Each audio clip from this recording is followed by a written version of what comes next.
Hello students, इस video में हम लोग इरेशनल नंबर्स को पढ़ेंगे। पिछले वीडियो में हमने रेशनल नंबर्स और उस पर बेस्ड जो एक्सरसाइज 1.1 है एनसीईआरटी का, उसे हमने सॉल्व किया। और इस वीडियो में हम लोग इरेशनल नंबर्स रेशनल नंबर से कैसे डिफरेंट हैं और इरेशनल नंबर्स को नंबर लाइन पर कैसे रिप्रेजेंट किया जा सकता है, ये सभी टॉपिक हम लोग इस वीडियो में कवर करेंगे। तो जो लोग इंट्रोडक्टरी वीडियो नहीं देखे हैं वो लोग इंट्रोडक्टरी वीडियो देखेंगे और उसमें एक फ्लो चार्ट मैंने बताया था जिसके बेस पर आप रेशनल और इरेशनल नंबर्स को कैटेगराइज कर सकते हैं। तो आइए स्टार्ट करते हैं। इरेशनल नंबर्स ऐसे नंबर्स होते हैं जिनको हम ना ही टर्मिनेटिंग डेसिमल के फॉर्म में और ना ही रिपीटिंग डेसिमल के फॉर्म में एक्सप्रेस कर सकते हैं। मतलब इरेशनल नंबर्स को हम लोग टर्मिनेटिंग डेसिमल्स के फॉर्म में रिप्रेजेंट या एक्सप्रेस नहीं कर सकते हैं और इरेशनल नंबर्स को हम लोग रिपीटिंग डेसिमल्स के फॉर्म में भी एक्सप्रेस नहीं कर सकते हैं। अब टर्मिनेटिंग डेसिमल्स क्या होते हैं या कैसे नंबर्स होते हैं, तो ये देखिए, मैंने इंट्रोडक्टरी वीडियो में आपको बताया था कि 1/2 is a terminating decimal form. मतलब ये इसका जो डेसिमल एक्सपेंशन आएगा वो टर्मिनेटिंग आएगा। देखिए कैसे, इसका डेसिमल एक्सपेंशन कुछ ऐसे आता है, मतलब डेसिमल दशमलव प्रसार हिंदी में बोलते हैं। तो इसको अगर हम लोग डेसिमल एक्सपेंशन करेंगे तो ये 0.5 आएगा।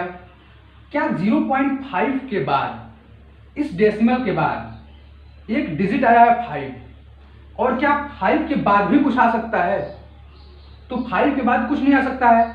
मतलब टर्मिनेटिंग डेसिमल्स ऐसे डेसिमल्स होते हैं जिनका जो एंड हो जाते हैं, डेसिमल के बाद एंड हो जाते हैं। जैसे देखिए, अगर 1/4 हम लोग देखें, 1/4 तो क्या होगा? 0.25।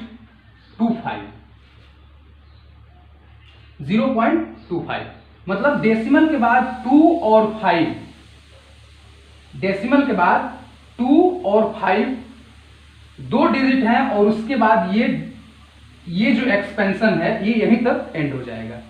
0.25 के बाद हम लोग नहीं लिख सकते हैं कुछ आगे, क्योंकि ये एंड हो जाएगा। मतलब ऐसा डेसिमल एक्सपेंशन जो एंड हो जाए, डेसिमल के बाद एंड हो जाए, उसको हम लोग टर्मिनेटिंग डेसिमल्स कहते हैं। रिपीटिंग डेसिमल्स कैसे डेसिमल्स होते हैं? तो देखिए, रिपीटिंग डेसिमल्स ऐसे डेसिमल्स होते हैं जो जैसे 1/3 का डेसिमल एक्सपेंशन कैसा होगा? तो 0.3333 ... मतलब 1/3 का जो डेसिमल एक्सपेंशन होगा वो 0.333 ऐसे करके और आगे जाता जाएगा, कभी एंड नहीं होगा। तो इसको हम लोग रिपीटिंग डेसिमल बोलते हैं। 3 बार बार रिपीट हो रहा है, ऐसे 0.14141414 भी बार बार रिपीट हो रहा है। मैंने इंट्रोडक्टरी वीडियो में बताया था आपको। तो ये जितने भी नंबर्स होते हैं इस तरह के, ये रिपीटिंग डेसिमल्स होते हैं। तो अभी इरेशनल नंबर्स कैसे नंबर्स होते हैं? जो ना ही टर्मिनेटिंग होंगे और ना ही रिपीटिंग होंगे। मतलब इन दोनों के कैटेगरी में इरेशनल नंबर नहीं आएगा। तो कैसा नंबर होगा जो इन दोनों की कैटेगरी में नहीं आएगा? तो जब इन दोनों की कैटेगरी में नहीं आएगा तो वो नंबर होगा नीदर टर्मिनेटिंग नॉर रिपीटिंग। मतलब जो टर्मिनेटिंग भी नहीं है और रिपीटिंग भी नहीं है, ऐसा नंबर क्या होगा? इरेशनल नंबर होगा। तो सबसे पहले एक स्टार बनाकर लिख लीजिए कि सबसे पहला जो होगा डेफिनेशन इरेशनल नंबर का, वो ये होगा कि इरेशनल नंबर कैसा होता है? नीदर टर्मिनेटिंग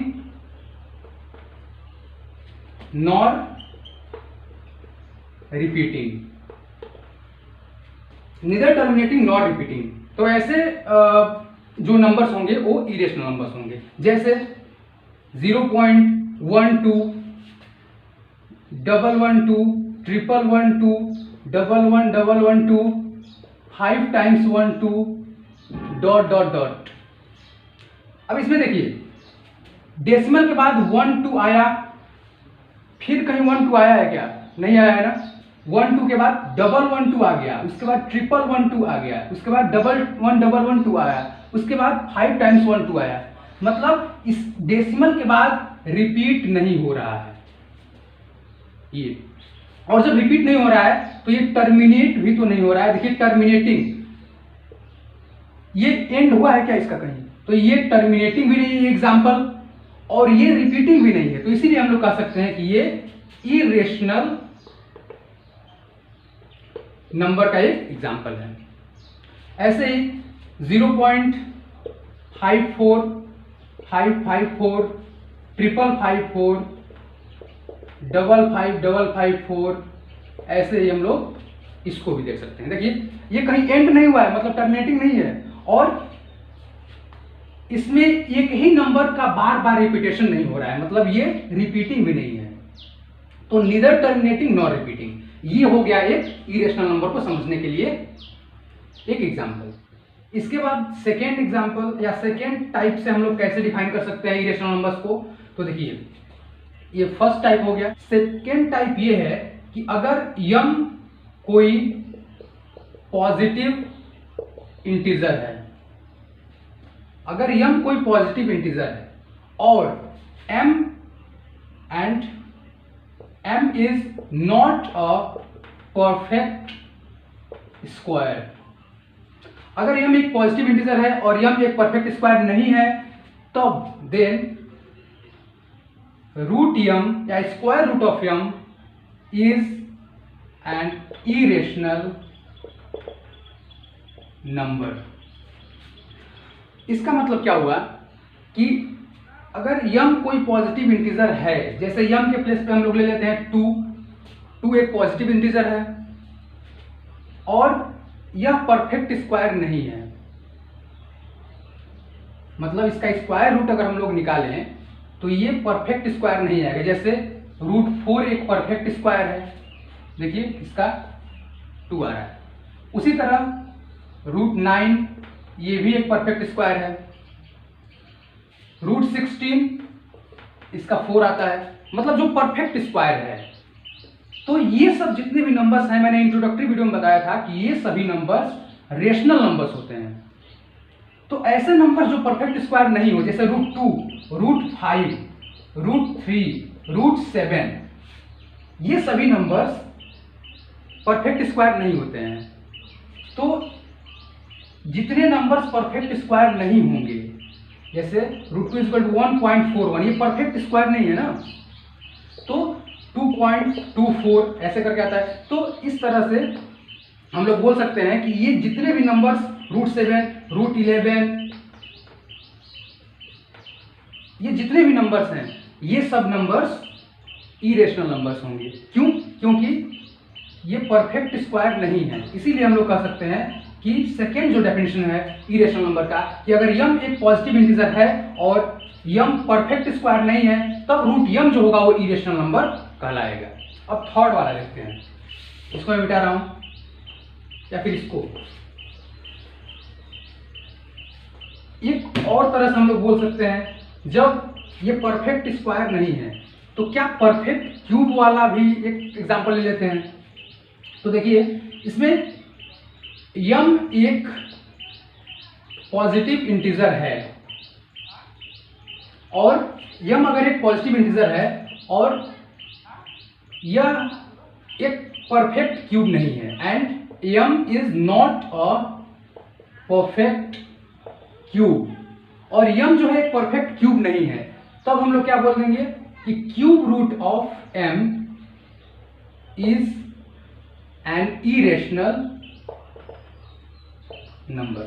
तब हम लोग ये बोल सकते हैं कि जो क्यूब रूट होगा एम का वह एक इरेशनल नंबर होगा। जैसे एग्जांपल लेते हैं इसका, तो cube root of 2 is irrational. 2 का क्यूब रूट कभी भी परफेक्ट क्यूब नहीं आएगा। उसी तरह cube root of 5, cube root of 7, ये कभी भी परफेक्ट क्यूब नहीं आने वाले हैं ये सभी नंबर्स। तो इसीलिए ये सभी नंबर्स क्या होंगे, इरेशनल नंबर्स होंगे। एक और जो डेफिनेशन आता है इसका, एग्जैक्ट वैल्यू वाला। तो एग्जैक्ट वैल्यू, जैसे जो नंबर्स एग्जैक्ट वैल्यू नहीं देते हैं, जैसे पाई का एग्जैक्ट वैल्यू 22/7 नहीं होता है। पाई का एग्जैक्ट वैल्यू 22/7 नहीं होता है। इसका वैल्यू कितना होता है, 3.141592 ऐसे होता है। मतलब एग्जैक्ट 22/7 हम लोग अपने कन्वीनियंस के अकॉर्डिंग रखते हैं। इसका एग्जैक्ट जो वैल्यू होता है वो ये होता है, और ये टर्मिनेटिंग डेसिमल में नहीं है और रिपीटिंग डेसिमल में नहीं है। इसीलिए यह पाई जो होता है वो क्या होता है, इरेशनल नंबर होता है। तो इतना जानने के बाद अब हम लोग इरेशनल नंबर समझ गए कि कैसे नंबर्स इरेशनल नंबर्स होते हैं। तो एक बार हम लोग रेशनल और इरेशनल नंबर्स को डिफरेंशिएट करते हैं।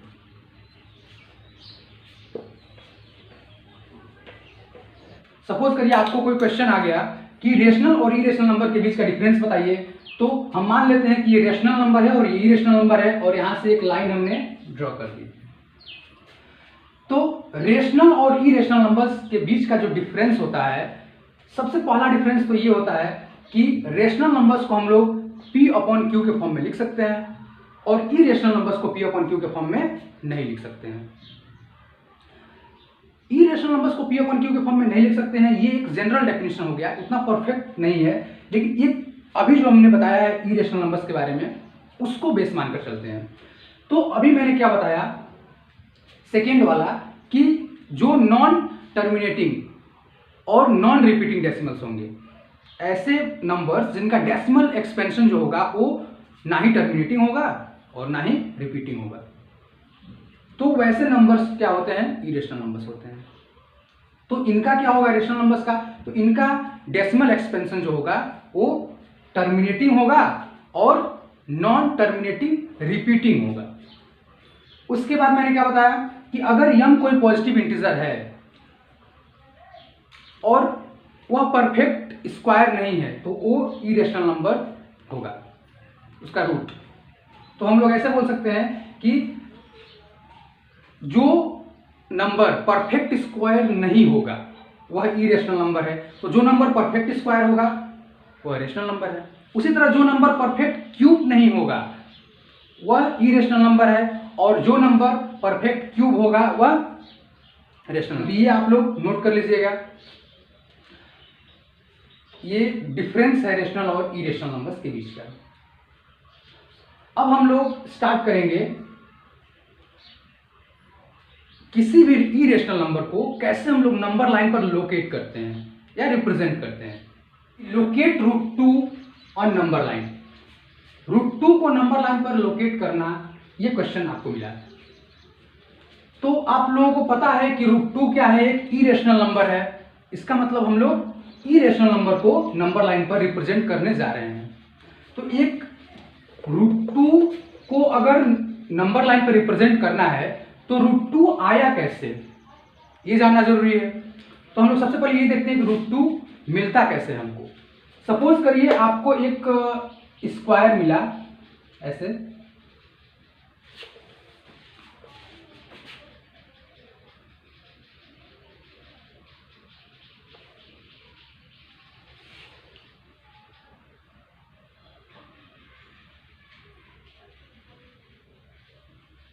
ये स्क्वायर है। स्क्वायर में चारों साइड्स इक्वल होती हैं, स्क्वायर में चारों साइड्स इक्वल होती हैं। सपोज करिए ओ एंड है, ए है, बी और सी, ये चार एंड्स हो गए, और इसका एक साइड जो है वो 1 यूनिट का है, 1 सेंटीमीटर या 1 मीटर, जो भी आप लोग कंसिडर कर सकते हैं। तो हम लोग 1 सेंटीमीटर कंसिडर करते हैं, मतलब यहां से लेकर यहां तक 1 सेंटीमीटर है, ये भी 1 सेंटीमीटर है, तो ये सब क्या होंगे, सभी साइड्स इसके 1 सेंटीमीटर होंगे। अब अगर हम लोग इसके डायगोनल की बात करें, डायगोनल ये होता है, तो इसका जो डायगोनल होगा वो कुछ ऐसे होगा। OB is the diagonal of this square. O B क्या होगा, इस स्क्वायर का डायगोनल होगा। तो अगर हम लोग यहां से कुछ रिकॉल करें पाइथागोरस थ्योरम को, तो पाइथागोरस थ्योरम यहां से रिकॉल करें अगर हम लोग, तो ये 1 सेंटीमीटर, ये भी 1 सेंटीमीटर, तो ये कितना होगा एक राइट एंगल ट्रायंगल में। अब इसको भूल जाइए, सिर्फ इसको देखना है हमको। ओ ए बी एक ट्रायंगल है, तो उसमें ओ बी का वैल्यू हमको निकालना है। कैसे निकलेगा, तो देखिए by Pythagoras theorem, Pythagoras theorem के अकॉर्डिंग हम ये जानते हैं, इतनी गर्मी है कि इसमें थोड़ा पढ़ा पाना मुश्किल है, टेम्परेचर ज़्यादा है। तो पाइथागोरस थ्योरम के अकॉर्डिंग हम लोग क्या जानते हैं कि सबसे बड़ा वाला जो साइड होगा राइट एंगल ट्रायंगल का, सबसे बड़ा वाला side O B is equal to square root of, या रूट में ओ ए का स्क्वायर और प्लस ए बी का स्क्वायर, ये होता है। O B is equal to O A का स्क्वायर प्लस ए बी का स्क्वायर। आप लोग क्लास 8 में पढ़े हो पाइथागोरस थ्योरम। तो O B is equal to क्या होगा, O B is equal to root 1 का स्क्वायर, 1 सेंटीमीटर का स्क्वायर, और फिर प्लस ये ए बी का स्क्वायर, 1 सेंटीमीटर का स्क्वायर। तो ये क्या हो जाएगा ultimately, O B is equal to root 2, 1 का स्क्वायर प्लस 1 का स्क्वायर, 1 ही रहेगा, 1 प्लस 1 इज इक्वल टू 2। तो हमें ये मिल गया कि O B is equal to क्या होगा, रूट 2 होगा। मतलब इस रूट 2 को अगर हम लोग लोकेट करने जा रहे हैं नंबर लाइन पर, तो रूट 2 आया कहां से, एक स्क्वायर लिया हमने और चारों साइड्स इसके सेम रहेंगे, तो हमने दो साइड्स इसके लिए 1 सेंटीमीटर और 1 सेंटीमीटर की, और इसका डायगोनल निकाला तो क्या आया, रूट 2 आया बाय पाइथागोरस थ्योरम। तो अब जब O B is equal to root 2 आ गया, तो हम लोग एक नंबर लाइन ड्रॉ करेंगे, एक हम लोग नंबर लाइन। अब इसको मैं मिटाता हूं, हम लोग एक नंबर लाइन ड्रॉ कर लेते हैं।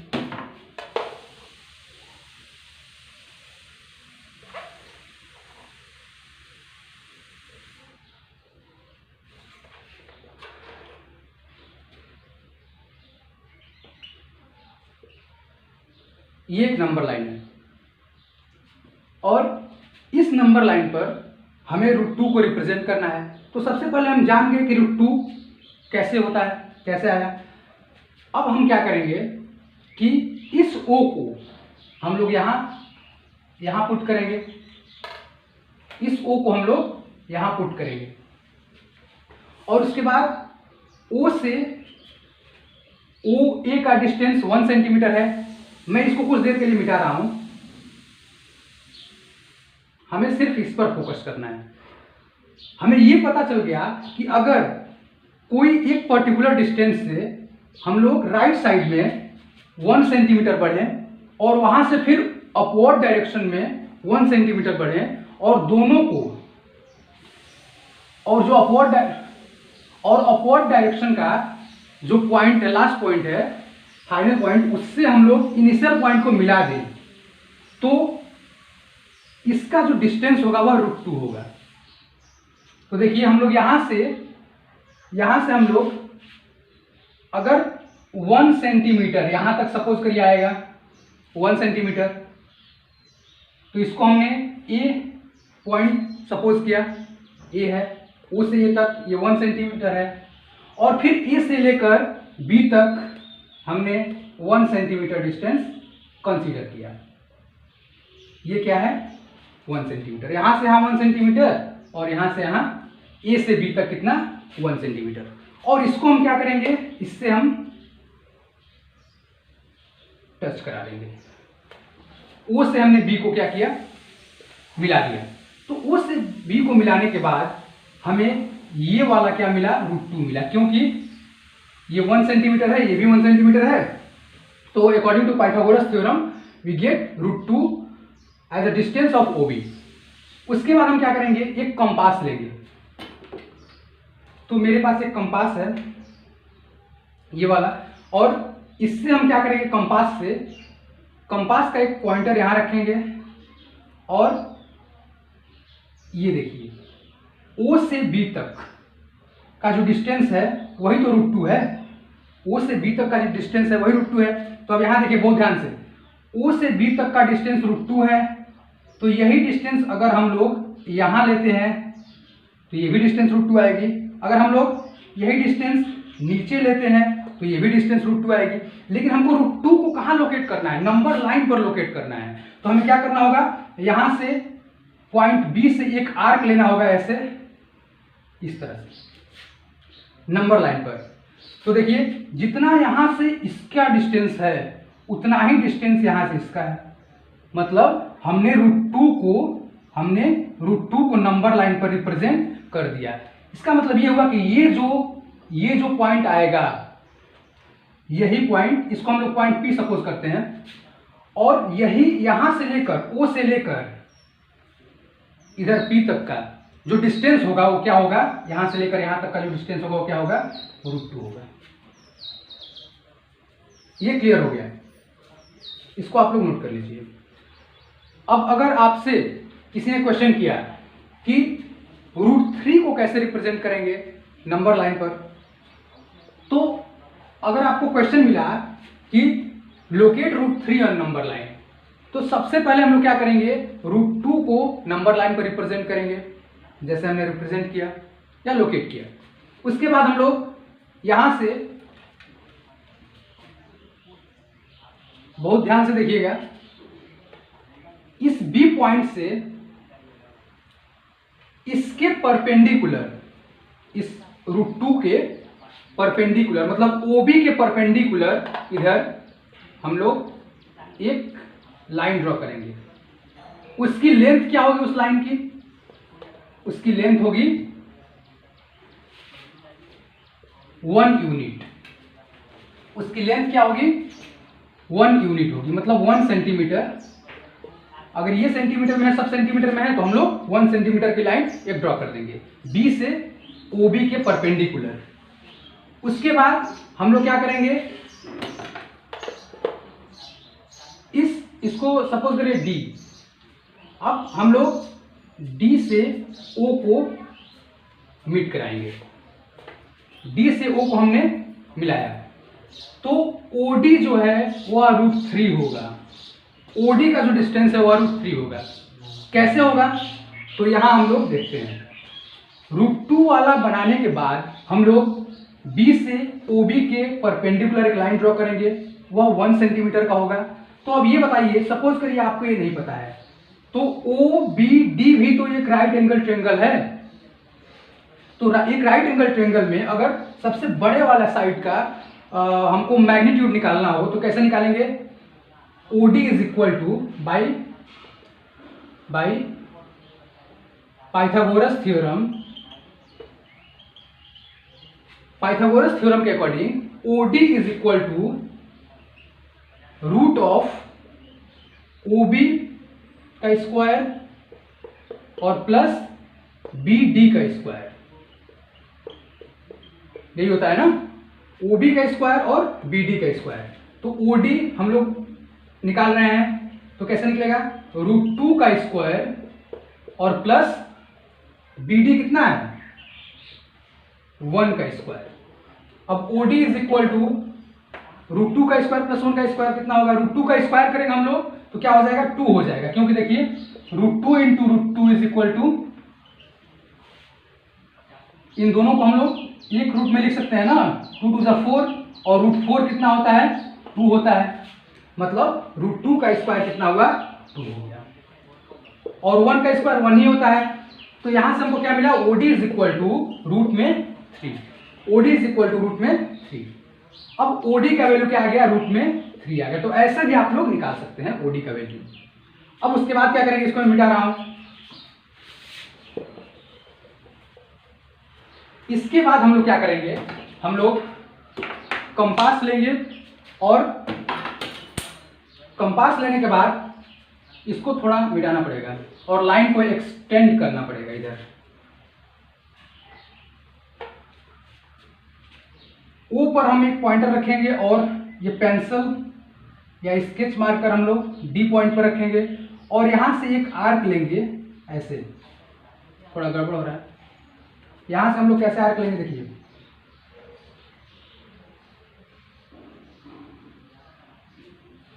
इस पॉइंट से हम लोग कुछ ऐसे आर्क लेंगे इस नंबर लाइन पर।